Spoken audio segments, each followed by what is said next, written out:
राज्यात गेल्या काही दिवसापासून मुसळधार पाऊस बरसत आहे. अशामध्ये मुंबईसह आसपासच्या परिसरात सखल भागात पाणी साचण्याच्या तसेच दरडी कोसळण्याच्या घटना घडल्याचे समोर येत आहे. अशांमध्ये नागरिकांना त्रासाचा सामना करावा लागत आहे.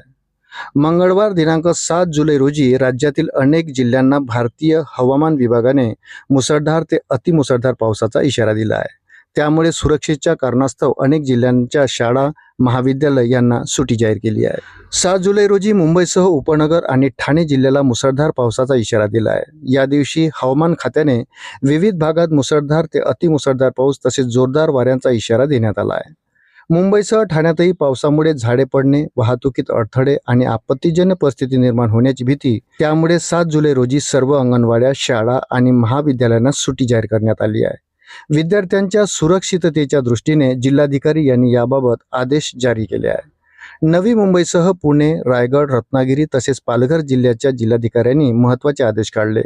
पुणे जिल्ह्याच्या काही भागाला मुसळधार पावसाचा इशारा देण्यात आला आहे. त्यामुळे मावळ, मुळशी, भोर, वेल्हा आणि आंबेगाव तालुक्यातील म्हणजे सह्याद्री घाट परिसरातील शाळा 7 जुलैला बंद राहणार आहेत.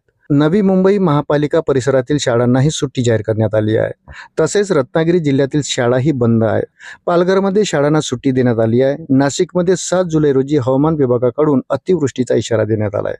त्र्यंबकेश्वर, इगतपुरी, पेठ, दिंडोरीसह ग्रामीण भागात अतिवृष्टीची शक्यता असल्यामुळे प्रशासनाने नाशिक ग्रामीण, त्र्यंबकेश्वर, इगतपुरी, पेठ, दिंडोरी या 5 तालुक्यातील शाळा आणि महाविद्यालयांना सुट्टी जाहीर केली आहे.